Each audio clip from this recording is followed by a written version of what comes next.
I want you and I to stay focused tonight because you and I can discuss policy every day, any day. None of those things can happen unless a speaker is set, and you don't have that.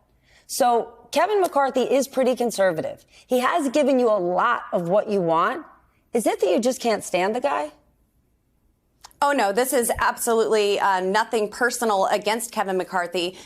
We will elect anyone who will actually unite the Republican Party. But Kevin McCarthy has proven that he's not that person. When the conference voted for him, there were 36 that voted against him that said that they didn't want him as speaker. Right now, we're sitting at 20, and I'm only seeing increased opposition. It's really hard to negotiate when you don't have a lever of trust to have those negotiations with. That's why my hard line from the beginning was the motion to vacate. This is something that's been around for nearly 2 centuries, and Nancy Pelosi was the first Speaker of the House to remove this and take that authority away from every single member of Congress to have a check and a balance on the third in line to the presidency of the United States. He's willing to give you five.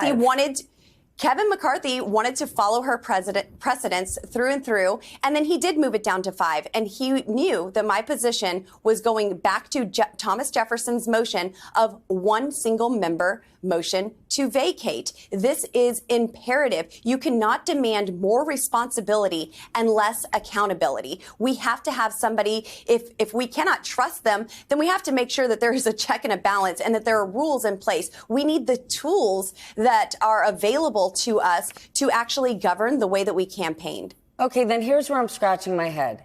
If you're talking about a person that'll unite the Republican Party, I heard you this afternoon talk about consensus. Perhaps you and I have a different definition of consensus. He's got 200 votes. Yesterday, you backed Jim Jordan. Today, you're backing Byron Donalds as Speaker. He's got 20 votes. You think that guy's getting to 218 tomorrow? I know that there are many of our colleagues who are cheering us on silently and voting for Kevin McCarthy.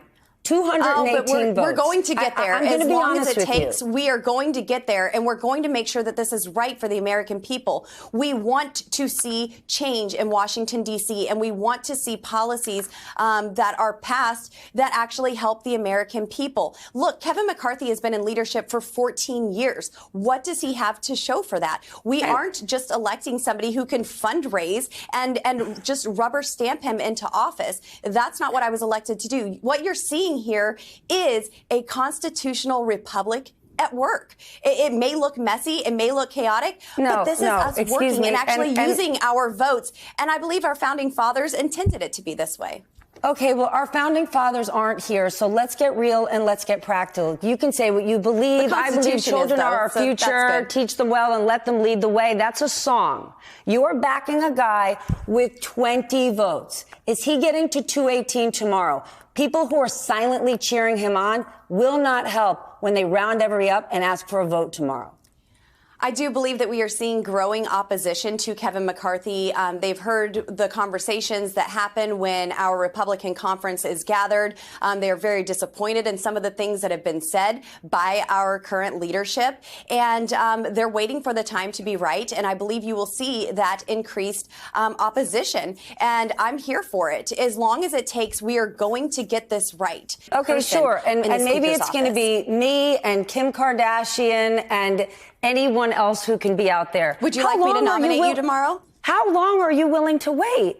I mean, the American people voted you in. You waited some of my for this, colleagues right? have said we could be here until the cherry blossoms bloom. You've got the power, and every day that passes that you're not doing your jobs, voters are saying, hold on a second, I voted you in to get something done. So when you talk about names coming up and evolving, give me a timeline. How long are you willing to wait for this evolution? Well, actually, I look at it in a very different way. I see it as Congress not spending money that they don't have, because every day that I've been in Congress, we've done exactly that. So the taxpayers are actually winning here because Congress hasn't organized. Look, my conservative colleagues and I are simply asking for commitments on what the American people want to see. Sure. With every passing day, it's not that Congress isn't spending money. Anything that was put in place during Nancy Pelosi's term, none of that is going to stop And until you put a speaker in place, nothing that you want to do is getting done.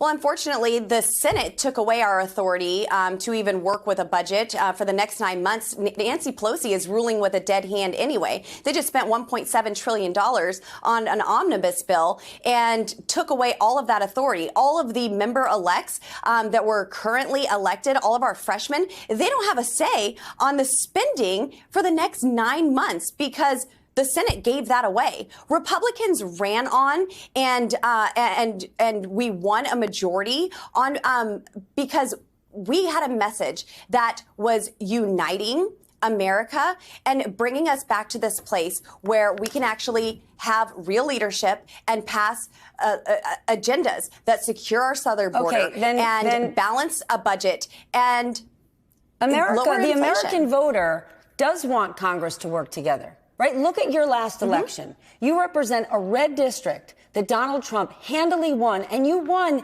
narrowly. And the takeaway for the entire midterms is that the country said, we are done with hyperpartisanship. We want Congress to get to work and to work together. We saw today Mitch McConnell, President Biden, Mike DeWine, them working together, talking infrastructure in Kentucky. And what you're doing today is blocking your own party. Is that what your voters asked you to do? So what I hear back at home all the time from my constituents is they're furious about what the Democrats have been doing all of this time. They're furious about the border crisis, the energy crisis, the historic inflation, and so much more. And we will handle these issues and conduct serious oversight real soon when we get the speaker's position right. It's been 2 days. It's not the end of the world. We are going to come together. We tried to do this privately. Unfortunately, Kevin McCarthy wanted to take this battle to the floor. And that's where we're at right now. But we're standing strong, and Kevin McCarthy does not have 218. One thing that I always find incredible is how easily Republicans crumble when faced with any dissenting opinion on air, considering they've made a career out of softball interviews from Fox News hosts. Now, just one note here as far as Lauren Boebert is concerned.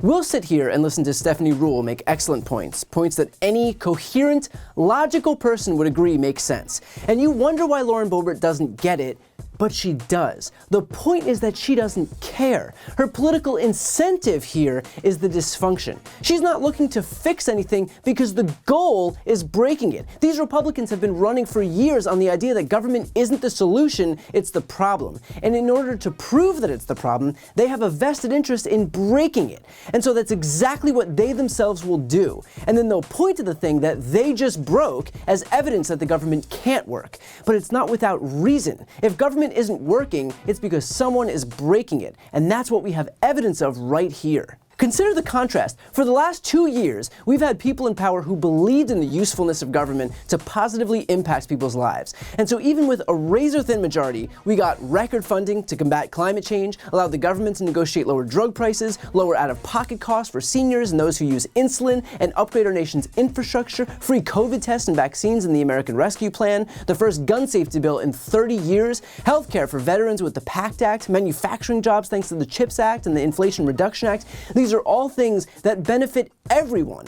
Doesn't matter if you vote Democrat or Republican, live in a red state or blue state, lower healthcare costs help all of us. Rural broadband helps all of us. Fixed roads and bridges helps all of us. Capped costs for seniors, fewer gun deaths. No matter how much Republicans try to paint this legislation as partisan, it's not. It's what you get when you make government work for you. The reason that Republicans oppose it is because if you start to see that government can help you, can make your life easier and more affordable, then their entire edict of no government falls apart. So contrast all of those accomplishments with what we have now, which is pure, unadulterated dysfunction, and you start to recognize that the only government waste happening right now is that we have to pay these people salaries who are so incompetent, they're now on to day 4 just to choose a speaker.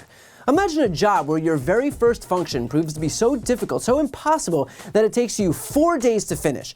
Imagine going into work on Monday and then being told to create a username, for example, and then it's Thursday and you still haven't managed to do it. You think you'll be able to keep that job? Should you be able to keep that job? Of course not. So why do we accept it from these Republicans? The fact is that we should demand more of our government than the dumpster fire that we're seeing right now. I've said this before and I'll say it again. The silver lining of having a Republican majority in the House this is that it puts on full display the extent to which Republicans are incapable of governing. And so ahead of the 2024 election, when Democrats will defend the Senate and will defend the White House, I hope Americans are taking a look at this and recognizing that this is what we risk by flipping those institutions to the Republican Party as well.